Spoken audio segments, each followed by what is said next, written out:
ano tayo, ready tayo dito sa topic natin ngayon. Nasa divorce series pa rin tayo, or financial, yes. Financial disclosures. Okay. Financial Where to get disclosure. them? Tama? Where to get them, exactly. Sige. Kasi ilang beses ko pinag-uusapan. Thank you. Ilang beses ko parating sinasabi na full and frank financial disclosure. Last week, we talked about matrimonial and non-matrimonial property. I've talked about having to make sure na lahat ng impormasyon na nasa harap nyo, not just about you, but about the other, yung kabilang partido. Ang tanong ngayon, saan ko ba hahanapin yung mga impormasyon na yan, Attorney Dana? So we're gonna go back. Dala ko naman ang aking, medyo upgraded tayo. Nakahanap ako ng whiteboard, na maliit na whiteboard. Sana makita. Ayun, makikita naman. Matrimonial pot. So, pag sinabi natin, ano ba yung matrimonial pot na parating sinasabi ni Attorney Dana? Ano ba yan? So, akala ng ibang tao, back to basic tayo, akala naman ibang tao, parati, may bahay kami, ito yung bahay namin. Or family home. Yan lang ba ang kailangan kong sabihin? Yan lang ba kailangan mong impormasyon, Attorney Dana? Nope, not at all. Marami pang impormasyon na sangkap ng matrimonial pot. O, di ba? Kasi culinary tayo. Ano ba yung sangkap ng matrimonial pot na yan? Number one, isa sa pinakamalaking investment ng isang family ay ang bahay niyo sa UK. Meron din kayong savings or cash in the bank. ISA, ano man yung stocks sometimes.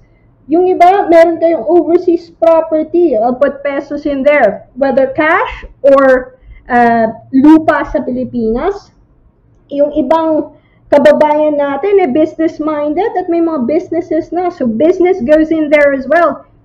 Whether solely owned or jointly owned yung dalawa, doesn't matter. It goes kasangkap yan ng matrimonial pot. At hindi ko lang po yan inimbento. Yan ay legal jargon po namin yung matrimonial pot na yan. Next is pension. Parating nakakalimutan ng mga tao yan. Pension, NHS man kayo o private pension. Ever since 2016, halos lahat ng employee dito sa sa UK auto-enrolled, yun ang term, auto-enrolled sa pension unless nag-opt-out kayo. Siyempre, minus dyan, minus sa loans, credit card, minus yan, liabilities. Also, we need to know income. Ano ba yung income nyo per month or per year? Whether employed kayo, self-employed, or kung connected man yan sa business, we still need to know. And income needs. What does that mean? Ano yung budget nyo per month? Ano yung kailangan nyo now and in the future? This is not an exhaustive list. This is just a sample list na mga common na impormasyon na kailangan kong malaman. So, if you're gonna call me and say, ito yung bahay namin, karamihan ang sasabihin ko sa'yo, kailangan ko pa yung mga impormasyon na yan. Yan, and yan. Para malaman ko kung paano hahatiin ng korte or ng batas ang matrimonial pot nyo. So that's the idea of that. If you look back at the few episodes ago, sabi natin, look, it helps kung gagawin nyo yung assignment at ready na yung information when it goes to lawyers. It makes your legal cost a bit proportion, a little bit less than compared kung kami yung maghahanap ng impormasyon na to. And kung magagawa nyo na parehong partido magkakaroon ng exchange of information showing everything that we need about that. Also, inheritance, kung may mga inheritance, may mga matrimonial o non-matrimonial, whatever na i-dispute nyo, lagay nyo lahat dyan. Lagay nyo lahat ng sangkap sa matrimonial pot nyo. Lahat ng assets and liabilities nyo, full and frank disclosure, dapat andyan yan. Ngayon ang katanong, saan mo hahanapin yung mga impormasyon na yan? So, let's go one by one. Bahin natin, red. Bahay, tatanungin ko, magkano yung bahay? Ano yung valuation ng bahay? Where do you get that information? You can get that from an estate agent. And kadalasan, libre lang po yan. So you can ask, not just one, do ask around at least 3 local estate agents to value your property. And actually, it's a good idea to get it valued every few years. So you just know kung tumataas ba yung value niyan or hindi, and I hope not, because dito sa UK, yun ang pinakamalaking investment ng isang family. Now, hindi enough yung valuation. Kailangan nyo na malaman kung magkano ang utang nyo sa bangko dahil karamihan dito ay may mortgage. So, nagkakaroon ako ng mga kliyente sa nagtatanong ko, saan ko malalaman yan, Attorney Dana? So, redemption figure ang kailangan nyo, you need to ask the bank. Kung nasa asawa nyo lang yung mortgage, you need to ask him to produce that information. We expect people to produce that information. So, bank, estate agent, pinakukunan ng informasyon. The same with bank accounts. Sa Form E, ang official namin na disclosure, kailangan actually 12 months. So, dun nagkakaroon ng problema yung iba kasi, syempre, yung iba, paperless na, no? Di ba, karamihan ngayon, online banking, hindi na uso yung mga paper statements. Sometimes they would go to the bank, or some people would download it, but we prefer original statements. So you just go to the bank. Nasa banko ka rin naman para sa mortgage redemption statement, no? Humingi na rin kayo ng 12 months bank statement para sa current account nyo. Hindi lang joint account, lahat ng bank account. So current savings, whatever. Kung may savings kayo, may stocks kayo, tanong nyo sa stockbroker nyo kung ano yung current value ng stocks. So, that's one. The same for Philippines. Kung may property kayo sa Pilipinas, ang valuer sa Pilipinas ang tanongin nyo, hindi po valuer dito, so valuer sa Pilipinas. It's a bit harder from experience overseas properties kasi dito meron po tayong meron tayong protocol kung paano binavalue yung mga bahay. It's a lot more organized here in the UK, but in other countries, it's less organized. However, it is not impossible. Hindi ko pwedeng sabihin sa korte, hindi po namin nakukuha yung informasyon dahil napakahirap. It doesn't work like that. You really have to do the homework. So, the earlier the better dahil this takes time. Ito from experience, it takes time. So, valuer ng bahay sa Pilipinas. Kung may mga bank account sa Pilipinas, kunin nyo na rin yung balance. I hope may online banking kayo. Kung wala, you really have to get the balance. The court will expect you, if you're in a court proceedings, getting the information harder is not an excuse. So that's the reason why I'm doing this episode, dahil the earlier, I want to highlight na may mga informasyon na mas matagal makuha, so you may need time to get this information. At sana maumpisahan ng mas maaga at sa tamang source para hindi na kayo ikot-ikot pa kung saan galing yan. Next, business. Hindi lang yan kung magkano yung turnover nyo. It doesn't work like that as well. Accountants, we have a few accountants in the audience. So punta kayo sa accountant, we need the valuation of the business. Valuation, accountant again. So nakita nyo, may accountant, may estate agent, may bangko, dalawang bangko. So, accountant, kung may negosyo po kayo, whether self-employed or limited company, depends kung ano yung setup na negosyo nyo, you would have an accountant normally, and they need to value. May mga methodology po sila. So, they need to explain in a letter kung ano yung methodology nila sa pag-value ng inyong business and whether it's realizable. So that's when it gets technical. What you just need to know is this. Kung gusto niyo hanapin yung information na yan, punta kayo sa accountant niyo. Pension. Again, isa sa mga impormasyon na mahirap hanapin or matagal. Not mahirap, matagal hanapin. Kailangan yung pumunta sa pension provider at humingi ng CETV. So, paano niyo malalaman yan? You ask your employer. If you're a nurse, meron pong sariling pension ang NHS, may sarili silang pension fund. And you just need to request that.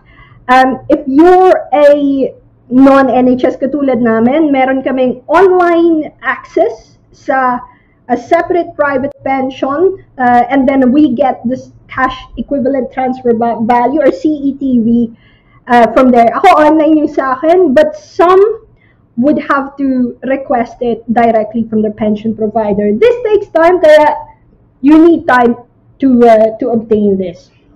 With loans and credit card, bangko pa rin, pero kailangan sa loan settlement. Kung ano yung utang nyo, hindi yung monthly na binabayaran nyo. So you need your settlement sum kung may utang kayo, may personal loan kayo sa bangko. Credit cards, you just need your statements as well. Kung magkano, we need a picture of your liability. Income, madali lang yan, madali. Payslip. So, payslip nyo and P60. Okay? Income needs. What does it mean? Kasi tatanungin kita, ano kailangan ba? What is income needs? Yan yung budget. Ano ba yung budget nyo for a month, now, and then in the future?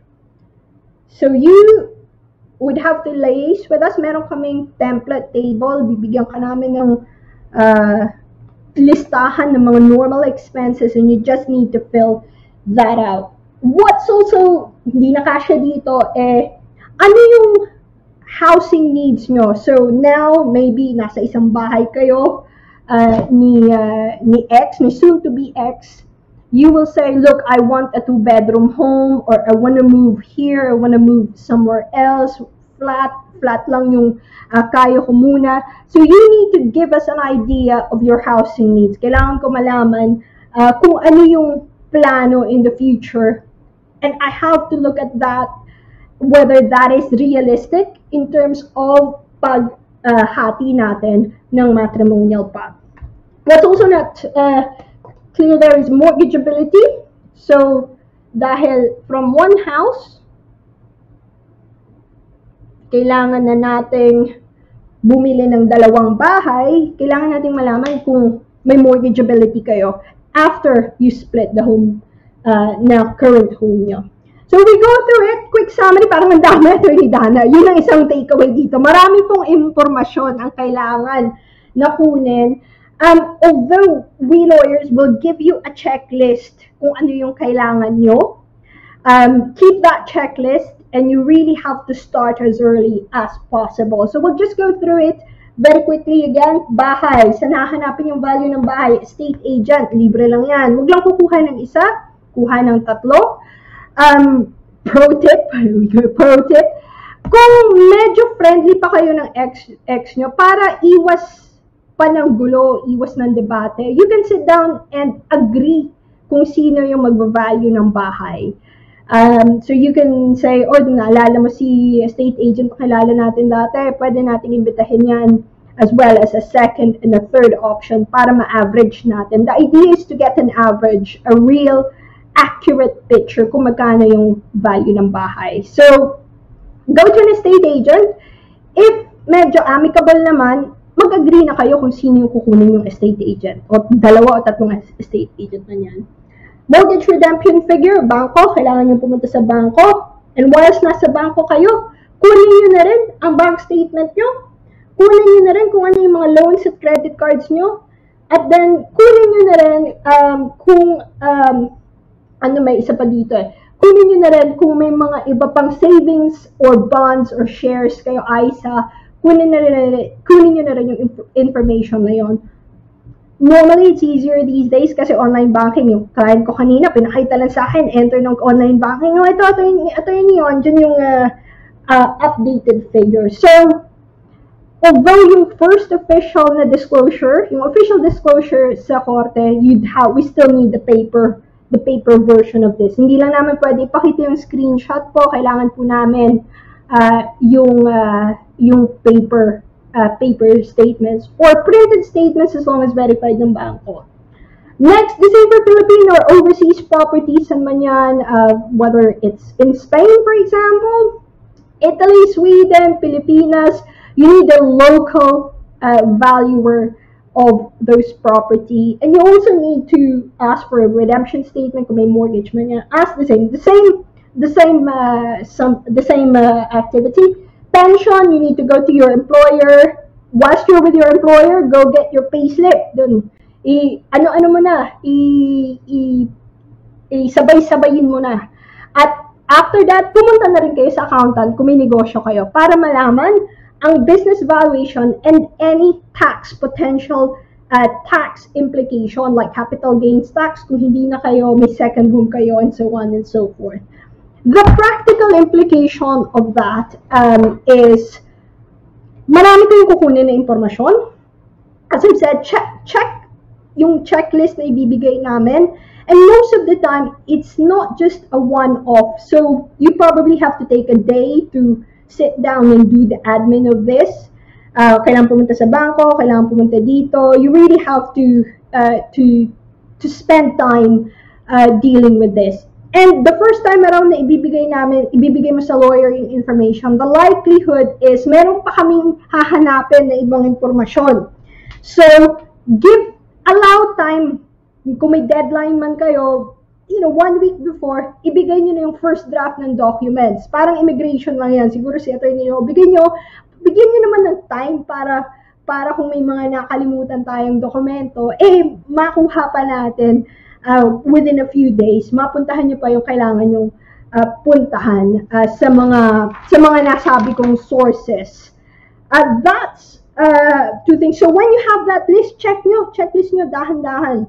And then going a step further, another pro tip na nakuha ko to sa isang kliyente ko na napaka-organized. They said na medyo amicable sila. They kept a spreadsheet, Excel spreadsheet. So, from that, nabilog na inanahod, nilagay nila sa isang Excel spreadsheet yung mga figures nila. And what it did is, separate abogado nila separate yung mga legal advisors nila. So they compiled it. They agreed the figures themselves. They said, okay, fine. Agree ako sa value ng bahay. Agree ako sa pension mo. Nakita ko na yung dokumento. Ayan, lagay natin, compile natin. So they have one working document with a full and frank disclosure of their assets. They use that. They take away one copy. Excel naman so soft copy. And they gave it to their lawyers. And they said, ito yung deal na parang gusto namin gawin. And they took legal advice. Napakadali, bumaba yung legal cost nila. It got easier because isang document lang yung tinitingnan namin. And when we were filling out further forms later on, when we reached that agreement, napakadali din dahil babalikan na lang namin yung Excel spreadsheet. Di na namin kailangan bumalik pa dun sa mga dokumento. Although we do check just to double check.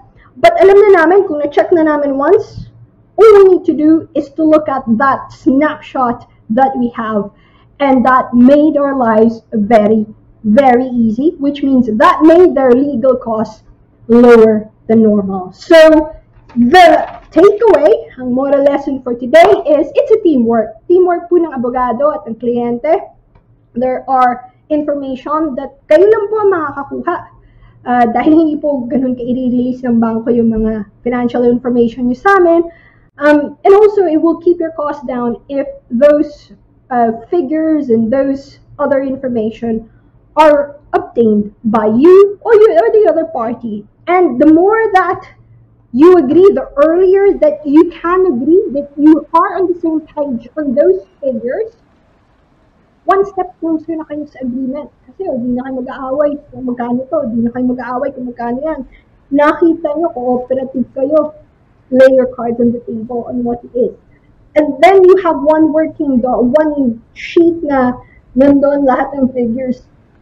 You give it to your lawyers, and your lawyers will be will find it very accessible. So that's really it. I hope you find that helpful.